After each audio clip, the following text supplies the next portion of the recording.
Mesdames, Messieurs, bonsoir et bienvenue à la grande édition du dimanche, commémoration du baptême du prophète Mohamed, paix et salut sur lui. Les autorités maliennes ont fait le déplacement au stade du 26 mars. Objectif, témoigner de toute leur estime à l'endroit, non seulement de tous les fidèles musulmans de la Fadi, mais aussi et surtout de leur guide spirituel. Reportage, Amadou Diarra et Samba Traoré. Anga jamana nyemoro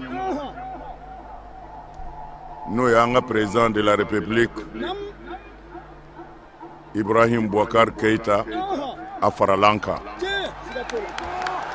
La présence de notre président de la République Ibrahim Boubacar Keïta est une particularité de la cérémonie de bénédiction du Maouloud de cette année. Notre chef de l'État est un habitué de ce lieu et sa présence nous honore à bien des égards. Car ensemble, nous avons servi cette religion bien avant qu'il ne soit élu à la magistrature suprême. Je le dis ici, et Dieu m'est témoin.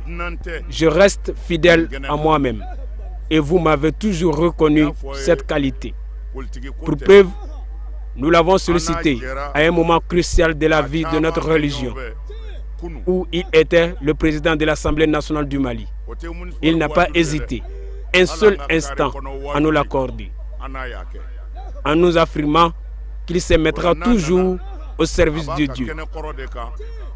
Il se souvient encore de ces gestes remarquables. Il a mis du temps sans nous rejoindre, mais il nous accorde l'insigne honneur d'être là aujourd'hui. Nous lui souhaitons la bienvenue et nous lui accordons un temps pour qu'il s'adresse à son peuple. C'est un stade du 26 mars qui a refusé du monde pour cette cérémonie de clôture. Le chef de l'État présent sur les lieux s'est offert un véritable bain de foule avant de prendre la parole pour dire toute sa considération aux leaders religieux du Mali. C'est sans doute ce sentiment de fierté et de respect qui a motivé sa présence ici pour la première fois en tant que président de la République. Et cette assemblée est l'une des plus heureuses où l'on puisse se réunir. Partout où l'on peut conseiller utilement les hommes, leur faire changer de comportement, les mettre au service du plus grand nombre et du bien, là est mon terrain et je suis là. Les chefs religieux jouent un rôle prépondérant dans la stabilité de notre pays. À ce titre, le président de la République affirme sans ambiguïté que l'accompagnement des autorités ne fera aucunement défaut. Mais on l'a fait jusqu'à présent. Et absolument, c'est un truisme.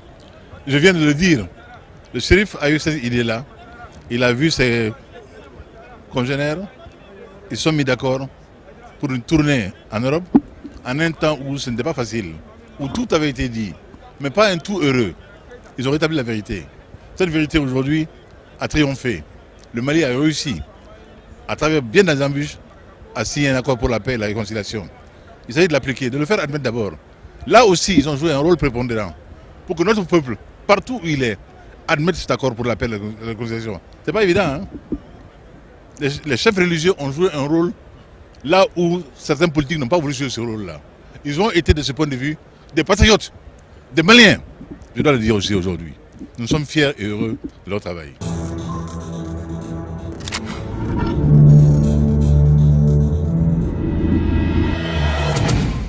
Nous sommes ici au stade du 26 mars de Bamako, dimanche après-midi, dimanche 18 décembre 2016. Une date que tout le peuple malien retiendra pour la simple et bonne raison que cette cérémonie a été, l'éclat de cette cérémonie a été rehaussé par la présence des plus hautes autorités du Mali, en l'occurrence le chef de l'État, son Excellence Ibrahim Boubacar Keïta, ainsi que le chef du gouvernement, Modibo Keïta. Cela témoigne à suffisance que les autorités maliennes tiennent à accompagner les leaders religieux dans leurs tâches ô combien difficiles. Voilà, nous allons tenter de vous proposer tout de suite quelques réactions à chaud. Effectivement, nous sommes venus aujourd'hui pour la clôture des fêtes du Maouloud en compagnie de Chérif Ousmane Madane Haïdara et guide spirituel de Ansardine. Vous savez, ce n'est pas une surprise, hein. Je pense que année après année, ça se confirme que son leadership au niveau de l'islam en général et aussi surtout du soufisme en particulier, se matérialise, se voit. Donc nous sommes très contents d'être là et pour faire des prières pour le pays, pour faire des prières pour nous-mêmes, pour faire des prières pour toute la mouvement islamique, donc pour l'Afrique et pour le monde entier. Et je pense qu'un des points essentiels que le shérif défend, c'est aussi la lutte contre la radicalisation. Et vraiment, je suis très content, je suis très satisfait parce que tout simplement aujourd'hui, l'enjeu, que ce soit au niveau mondial, que ce soit au niveau national, c'est effectivement cette lutte contre la radicalisation. Parce que c'est ce qui est devenu aujourd'hui le nouveau mal et qui risquerait de plonger le monde dans une guerre de civilisation, c'est-à-dire qui ne dit pas son nom.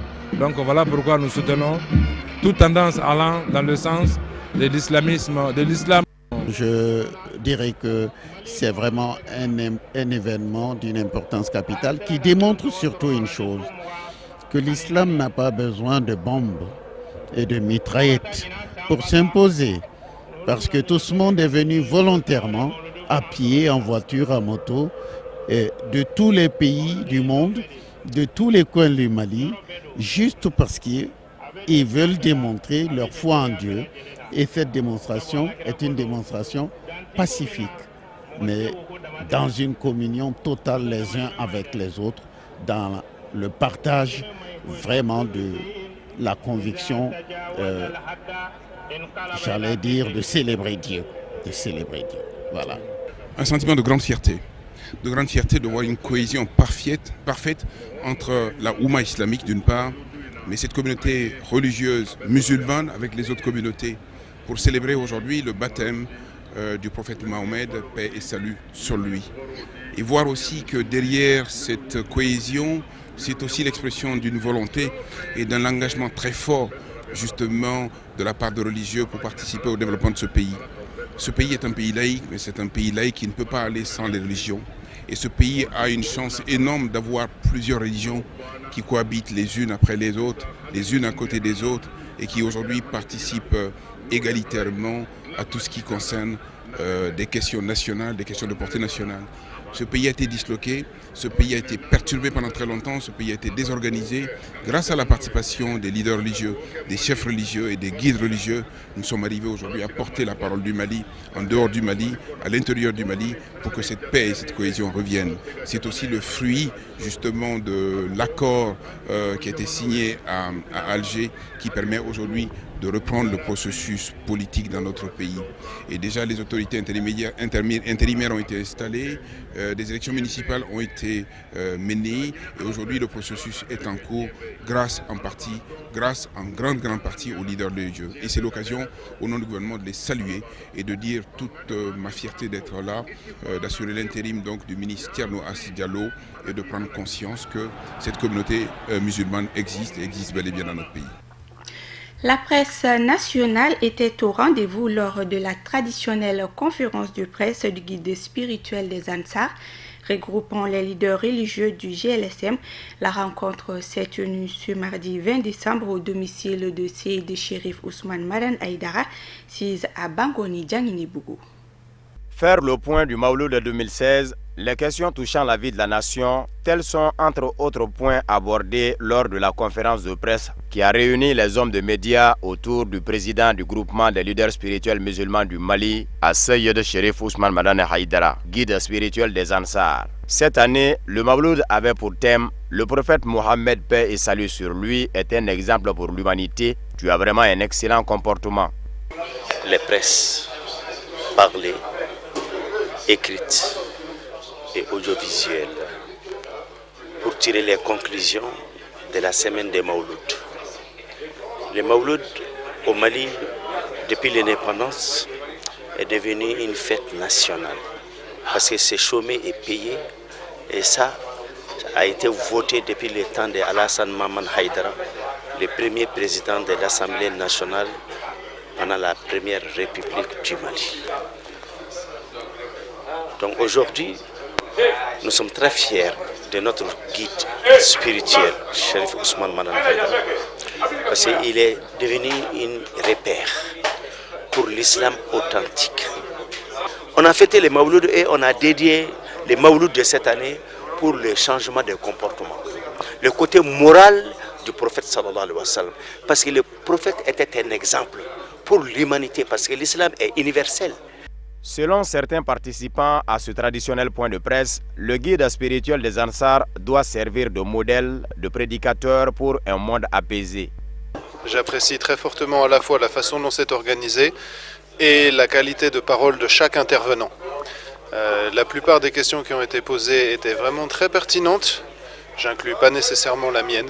Et les réponses du guide sont vraiment une lumière pour tous les croyants. À mon sens, ce principe d'avoir des leaders spirituels comme le groupement des leaders spirituels du Mali devrait s'appliquer dans la plupart des pays. Ça a une vraie fonction de stabilité. Et le fait que les leaders se déplacent dans les sous-régions et dans chaque ville permet vraiment de véhiculer la parole de l'islam authentique et permet de maintenir cette tradition qui est celle à laquelle tous les croyants devraient être attachés. Lors de la séance questions-réponses, les journalistes ont exprimé leur satisfaction. Oui, mes impressions sont des impressions de satisfaction. Mawlud a aussi enregistré la présence du président de la République, plus un bon nombre de membres de son gouvernement. Alors, en plus de cela, il faut noter que Mawlud aussi a enregistré un déroulement paisible. Il n'y a pas eu d'insécurité.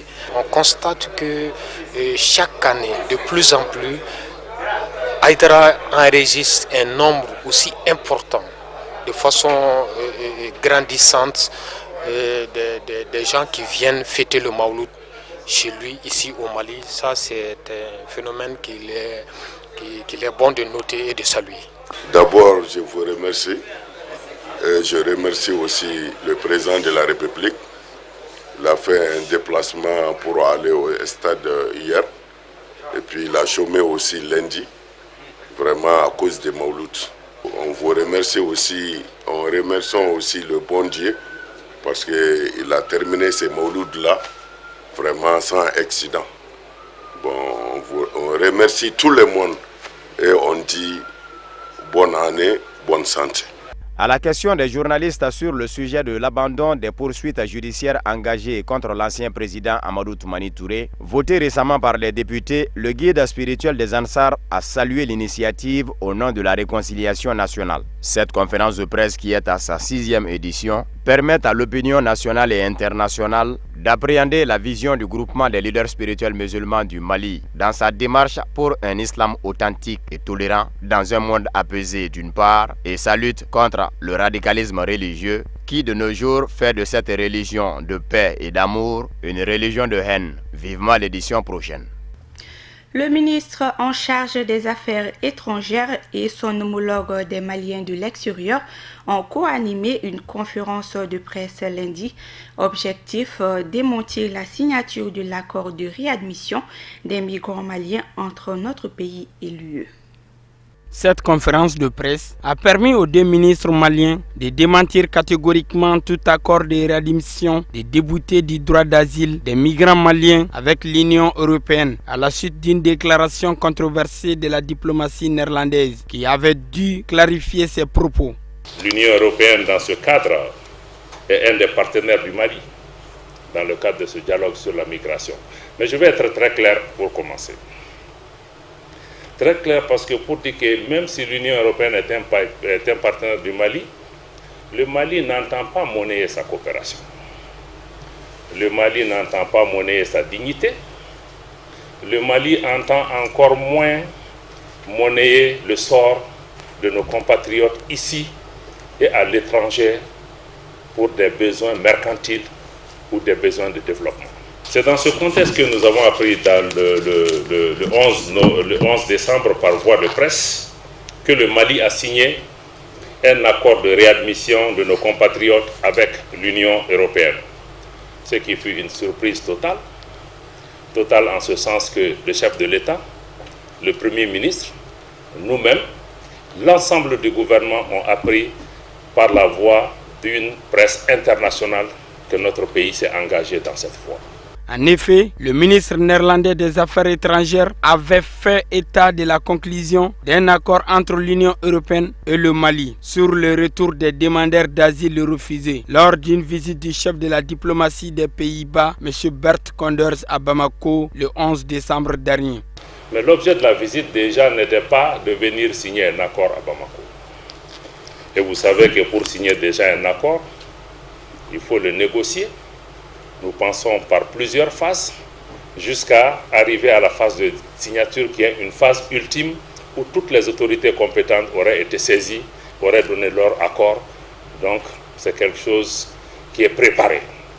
De cette visite, à aucun moment dans la préparation de cette visite, il n'a été question de négocier ou même de signer un accord. L'objet, c'était de poursuivre le dialogue et de pouvoir renforcer les points d'entente entre les parties. Donc ça permet de comprendre déjà comment les parties ont évolué en entrant dans cette discussion.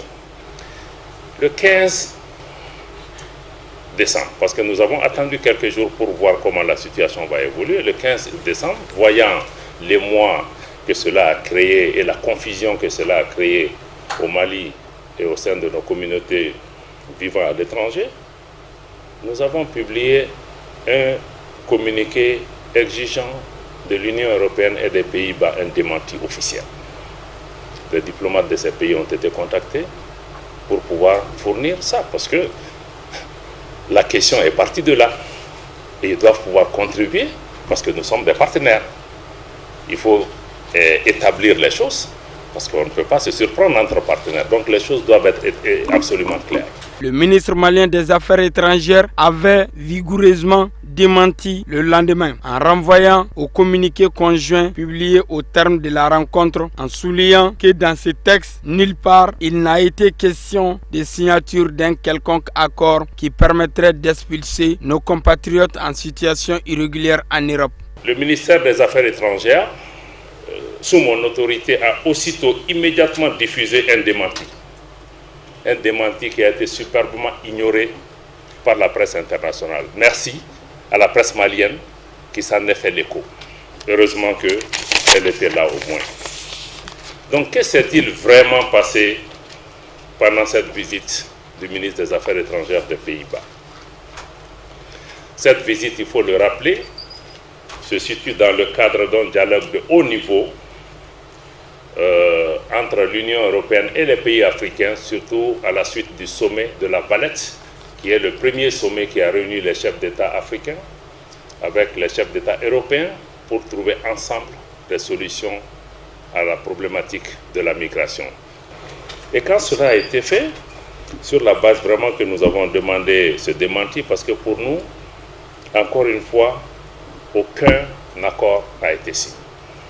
Je le dis, je le répète, aucun accord n'a été signé avec l'Union européenne, ni accord de réadmission, ni accord de refoulement, ni aucun accord permettant à une partie, à un pays ou à une institution de pouvoir refouler nos compatriotes en situation irrégulière ici au Mali.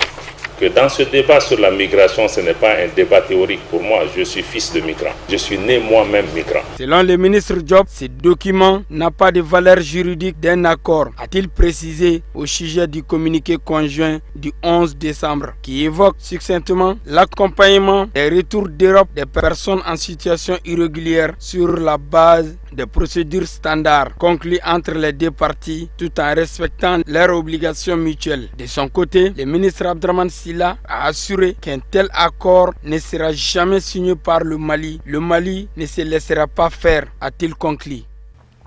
Les députés de la majorité ont voté pour le rejet de la motion de censure ce mercredi déposée par les groupes parlementaires Vigilance républicaine et démocratique et ADP Maliba Sadi. Elle était la troisième du genre dans l'histoire de la démocratie malienne. Reportage à Amadou Kamara et Seydou Niari. La motion de censure est un moyen dont dispose un parlement pour montrer sa désapprobation envers la politique du gouvernement et le forcer à démissionner. Et surtout qu'aucun responsable de la majorité, de l'opposition, n'a dit qu'un accord a été signé. Aucun. S'ils disent que des gens ont dit, mais les gens, ce n'est pas nous. Nous avons interpellé parce qu'il y a des problèmes graves, parce que ce qui se passe sur le réseau, nous le refusons. Au nom du Mali, nous le refusons à l'endroit du président de la République. Le président, je prends le train en marche, le cœur très serré. Parce que hier, je suivais le débat à Ouagadougou. Donc de l'aéroport, je suis venu directement dans la salle. Et rien ne fait autant mal lorsqu'on voit l'image de son pays vraiment ternie étant à l'extérieur du Mali. En effet, c'était un revers attendu après une première motion de censure déjà rejetée il y a 2 ans à l'encontre du gouvernement de l'ex-premier ministre Moussa Mara. L'opposition s'oppose une nouvelle fois au refus des députés de la majorité parlementaire. Après avoir écouté les collègues députés, entendu le chef du gouvernement à l'Assemblée nationale, nous pensons que nous avons été informés. Nous avons été informés de la plus belle manière, car depuis hier, les ministres ont été à la hauteur. Avant le vote, un débat de plus de 5 heures d'horloge où les différents intervenants ont tour à tour apporté leur soutien au gouvernement ou torpillé les actions posées par l'exécutif. Votre engagement pour le développement de ce pays. Oui, vous avez fourni assez d'efforts pour la recherche de la paix de notre pays. Ce n'est ni le moment ni les mots appropriés pour poser une motion de censure de cette nature.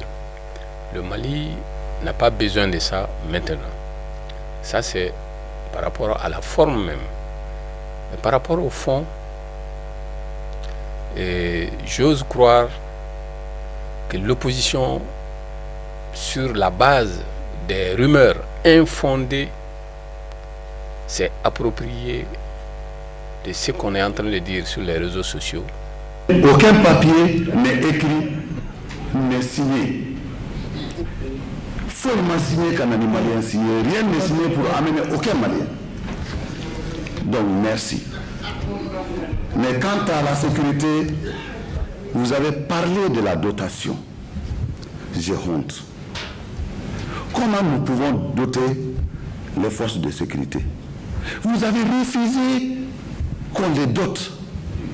On les dote en votant le budget. Vous avez refusé. Nous sommes dans le contrôle de l'action gouvernementale et comme nous le disons, depuis un certain temps, il y avait des problèmes graves. Vous avez vu, et même nous-mêmes ne sommes pas, personne n'est d'accord avec ce qui est en train de se passer, les invectives, les injures par rapport au président de la République. Le Premier ministre Modibo Keïta et son équipe étaient interpellés sur 3 questions, à savoir la prétendue signature d'un accord de réadmission avec l'Union européenne, sur le rapatriement des sans-papiers maliens en Europe, sur la sécurité et sur les élections communales du 20 novembre dernier, entachées selon eux d'irrégularité. Avant de commencer à répondre aux 3 questions, permettez-moi de vous dire que nous prions le Tout-Puissant d'étouffer en nous la passion et le démon pour nous permettre de discuter dans la pure tradition de courtoisie de notre pays. Monsieur le Président de l'Assemblée nationale, on a dit ici que le peuple du Mali est humilié. Pour qui connaît le sens de ce mot humilié, qui contient le mot humus, la terre. Ça veut dire que c'est un pays qui est en train de respirer la poussière qui est à terre. Le peuple du Mali n'est pas à terre. Le peuple du Mali est fièrement debout. À la fin de cette plénière, 33 députés ont voté pour la motion de censure sur 147, ce qui signifie le rejet de la dite motion. Le président de l'Assemblée nationale, l'honorable Isiaka Sidibé, a clôturé la séance en disant que cette motion qui avait retardé notre session est finie. Nous pouvons enfin la refermer, a-t-il conclu. Et dans le carnet santé, nous faisons un zoom sur la bronchite aiguë, qui est une inflammation des bronches. Tata Touré nous donne d'amples informations sur cette maladie. La cause prédominante des bronchites aiguës est le tabagisme. Plusieurs bactéries peuvent aussi être à l'origine des bronchites. Il s'avère que certains nombres de métiers sont fortement susceptibles d'une exposition des bronchites. Il s'agit entre autres des industries textiles, des usines de transformation des végétaux, la fabrication des papiers de cigarettes, les engrais, l'inhalation des farines dans les boulangeries. Les bronchites aiguës sont des inflammations des bronches ou des bronchioles d'origine infectieuse, le plus souvent virale, rarement bactérienne, responsable d'une desquamation de l'épithélium, d'un édème du chorion, d'une vasodilatation et d'une hypersécrétion du mucus. L'étiologie, les causes des différentes causes. L'étiologie majoritairement trouvée est virale. Les virus les plus fréquemment responsables sont ceux infectant les voies aériennes supérieures, tels que les virus, les myxovirus, influenza A, B, C, ou virus de la grippe. Les myxovirus para-influenza, les coronavirus, les rhinovirus et les virus respiratoires syncytiales. Les bactéries peuvent être aussi à l'origine des bronchites. Parmi ces bactéries, on peut citer les Mycoplasma pneumoniae, Chlamydia pneumoniae et Bordetella pertussis. Les surinfections bactériennes par Streptococcus pneumoniae, l'Haemophilus influenzae et Staphylococcus aureus et par divers bacilles à gram négatifs sont également possibles. Rarement, les bronchites aiguës peuvent être d'origine inflammatoire, succédant par exemple à l'inhalation de vapeurs toxiques telles que les fumées, les vapeurs nitreuses, les vapeurs toxiques et puis les combustions de polymères synthétiques ou à la radiothérapie d'un cancer. Les signes cliniques. Il y aura une apparition successive de 3 phases. Une phase inflammatoire, une phase sèche et enfin une phase humide. Un état inflammatoire de l'oropharynx, rhinopharyngite, une phase sèche marquée par une toux quinteuse sèche, pénible avec une douleur sterno-rétrosternale, une fébriculie à 38 degrés Celsius, des céphalées, des myalgies et des arthralgies. Une phase humide avec une spectoration séromuqueuse, des râles bronchiques prédominants aux bases pulmonaires. Comme diagnostic différentiel, la toux étant un symptôme commun, le diagnostic différentiel s'est fait avec une grippe, une otite aiguë moyenne, un écoulement nasal postérieur, une pneumonie. Qui parle de pneumonie parle de fièvre très élevée, une altération de l'état général, des douleurs thoraciques, une dyspnée et des crépitants à l'auscultation. Donc, ces différents signes permettent d'éliminer les diagnostics de pneumonie. Le traitement est très simple. Les patients à risque sont surtout les enfants, les vieilles personnes, les fumeurs, mais la sévérité est possible chez les petits enfants, c'est-à-dire les nouveau-nés. Pour pouvoir traiter les bronchites, il faut éviter le tabac, des produits comme l'aspirine, les paracétamol. Voilà, fin de cette édition. Merci de votre fidélité. Excellente suite de programme.